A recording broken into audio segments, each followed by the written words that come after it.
I used to store everything in Google Docs, and it worked until it didn't. Now I use Obsidian. I use it as my second brain, so to say. It changed how I think, not just how I take notes.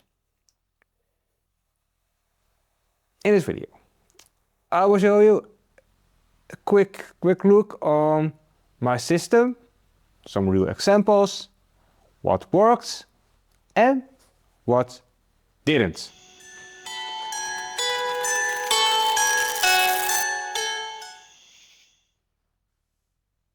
So,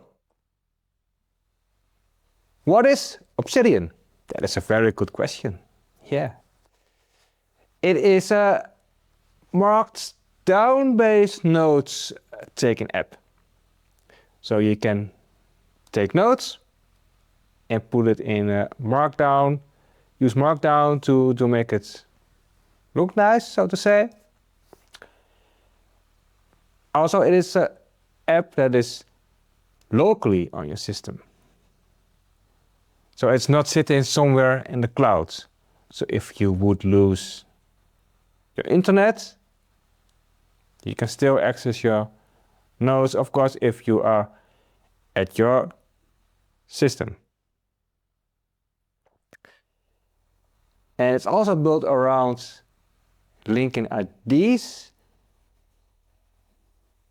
but that I haven't not really used it yet, that part. But it's not a simple note app, it's a thinking tool. Now, why did I switch from Google Docs to Obsidian? I had problems with structure.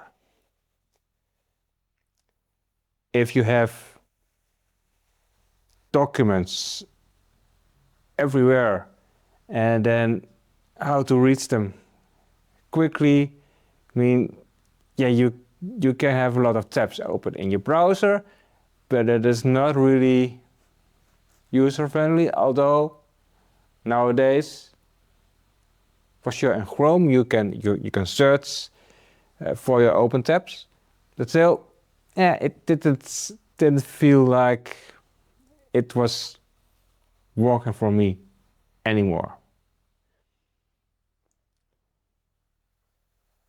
And also, if you just want to write some ideas, it became not useful for me anymore. And notes that are there, I mean, they are now like dead storage. What I was looking for more structure, easier way to retrieve my notes, and also a long-term thinking system. So my philosophy is that Obsidian is my second brain. It's not about just storing, it's also about thinking, connecting, and building. The key idea is that notes should compound over time. And this also connects with my quest log mindset. Now, how do I use Obsidian? I use it for structured logs. Because of reflection and of retention and having a good overview of what needs to be done. And it also connects to learning systems, my ways of learning. I have my daily logs schedule that I mainly use for my day-to-day job. I did also try to use it for my when I'm off, and sometimes that works, but sometimes then I also don't want to plan, so to say. So that's, but yeah. And then by using these notes I can then check off what I did. And then you can also see progress. And you are aware of it, and there is continuity. I also use it for my music project, so I track ideas. If I have, let's say, if I have lyrics in my head, I write them down. Or certain concepts, write it down. Releases, I first plan in Obsidian. So as you can see, I have multiple music projects. I have DJ Ari Bukari, I have Pulune, I have Nuchter Keihard. I haven't spoken much about Nuchter Keihard on this channel yet. And yeah, that's something I really will do more often. And there are some other experiments I'm doing with AI right now. Whether that will become something real, something big, I don't know yet. But that is where I use Obsidian for. And it was really well, because you can find information back. And there's ways of linking notes to each other, which, well, as you can see, I haven't really done that yet, but I definitely plan to do that. I also use Obsidian for my video outlines, for my scripts. And yeah, of course, I write things down. Sometimes I use ChatGPT to help me with the outline. And then I put it in in an Obsidian note. And then I can use that to help me record a video like this one. Because you can't have everything in your head, in your mind, so to say.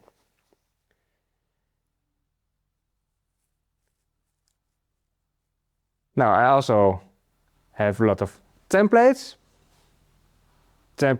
that, well, I often ask ChatGPT to help me create a template, and I make some edits, I put it in Obsidian, and then I can use that template for creating a new note, which I use it mainly for my reading logs. And I could use this for other things as well. I have some more other templates, but I haven't really used them a lot. So I talked about reading logs. Yeah, that is also something I use Obsidian for. So when I read a book, it's probably also content for another video. So if I read a book, like I read a chapter of this in my morning, and of course I put some before I start. I already put some things in, like which chapter I am reading, what is the page, the first page, and what is the time of day. I'm reading it in the morning or in the afternoon. Usually the learning roadmap is in the morning, and then I start reading, and at the end of the reading I do a reflection. I fill some more things in, sometimes with the help of ChatGPT, and then I copy and paste it into ChatGPT and put the results back in the Obsidian nodes. But I also keep the original node. So they are in the same node. And that way of doing really helps me with my learning of what I'm reading. And I also can come back to these nodes if I would want to or need to.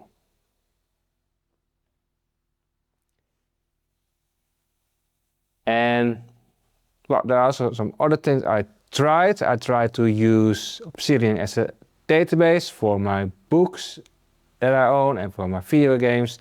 And it was a good idea at the time, but it's not perfect. So for the books, I decided, okay, let's put this database of books in Google Sheets.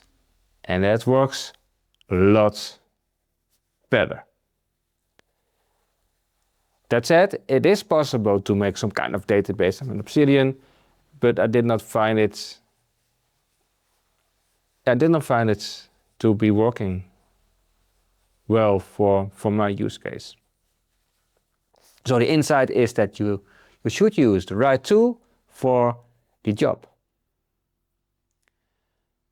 Also, even more use cases when I play a video game like Monkey Island, I can use it to make some notes. That said, you should then, if I play it on my laptop and you play it in Steam, you cannot really use that laptop then also for taking these notes, so then you should use another system, maybe another laptop, to put these notes in Obsidian. But of course, it's also important that the nodes will get synced later on. And there is a way, and there's a way of me doing that, which I will also explain. So I also study, and for study I also take notes. Now I also talked about ChatGPT earlier in this video, and Obsidian and ChatGPT, they can, in my case, they can complement each other. So Obsidian I use for storage, for structure, and ChatGPT as a thinking partner. And also what I use in ChatGPT is the, how do you say that, the voice recorder. So you can speak in ChatGPT to ChatGPT, and then what you speech dictating, that's what I was looking for. And then it comes into the chat fields, but it's not submitted directly. So that means that you can copy and paste it into Obsidian, which can be really useful. When you are reflecting, then you have that information in Obsidian, and then you can copy and paste the whole node, if you want, back into ChatGPT and ask ChatGPT to do some work on it. And with that, you could also generate summaries, you can improve the clarity, refine your notes, or maybe give some advice, get some advice from ChatGPT. That is really helpful. Now, I also use plugins, but I don't use that many plugins, to be honest. Let's take a look which plugins I actually use. Which ones do I use? I use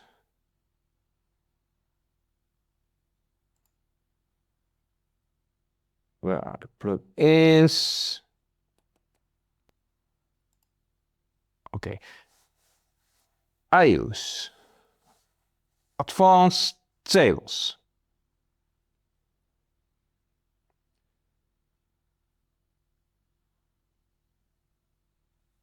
I use Data View. And that one I use, for instance, for getting a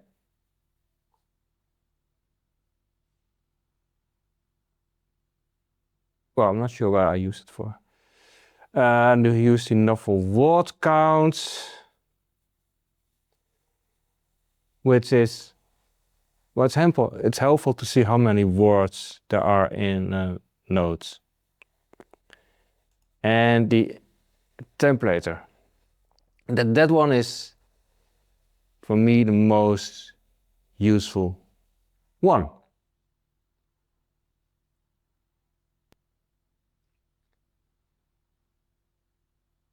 Now, what I also do, as I said, I use multiple systems, computers, and what you then want is that you keep your Obsidian nodes synced with each other. And the best way I found for that is by using GitHub. You can, it's also a sort of backup. There is version control. And so if I work in the morning on my laptop, I mean, I do my reading, and then I submit my reading logs, and then I do sync with my GitHub repository. And then when I do some other work on a different laptop, I pull from the repository into the laptop, and then I can continue working maybe on some other nodes, and at the end of the day I can then sync it back into GitHub, and then when I'm back at the other laptop I can pull it back again, and that is how I keep everything synced. So what did I learn? If you're starting with Obsidian, start simple. Don't over-optimize too early. Your system, it will evolve with you, and also not everything belongs in Obsidian, but there's also something you have to experience for yourself. Consistency is not to get the perfect system, a perfect way of doing things. However, I do think it's good to strive to get better every day, 1% better. Now, I don't know everything yet about Obsidian, just as I don't know everything yet about ChatGPT. I showed this book, and I recently bought 2 books to help me learn more about Obsidian, how you can best work with it, and that is this book, Starten met Obsidian, to start with Obsidian.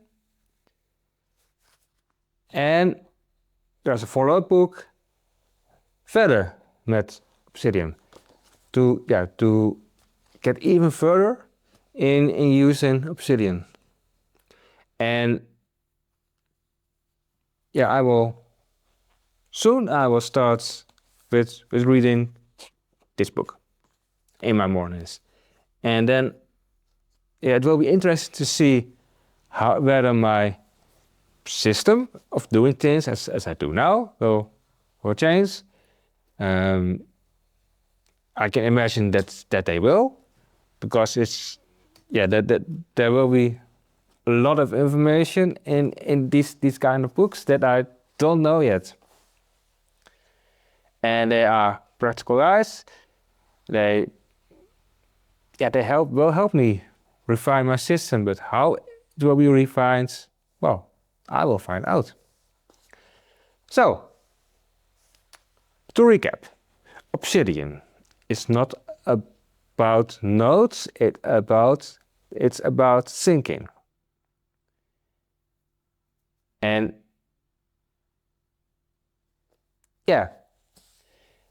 this is also how I use it in my quest to improve myself, to get better every day, 1% better. And I like using it. Now, how do you use Obsidian? Do you use Obsidian? Maybe you've never heard about it. Could be. Maybe use a different tool to do the things that I do with Obsidian. Please let me know in the comments below. And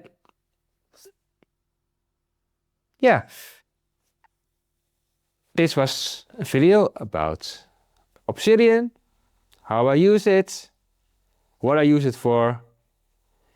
And if you like, you can give me a thumbs up. If you're not yet subscribed, you can subscribe. And I hope to see you next week in Ari's Questlog.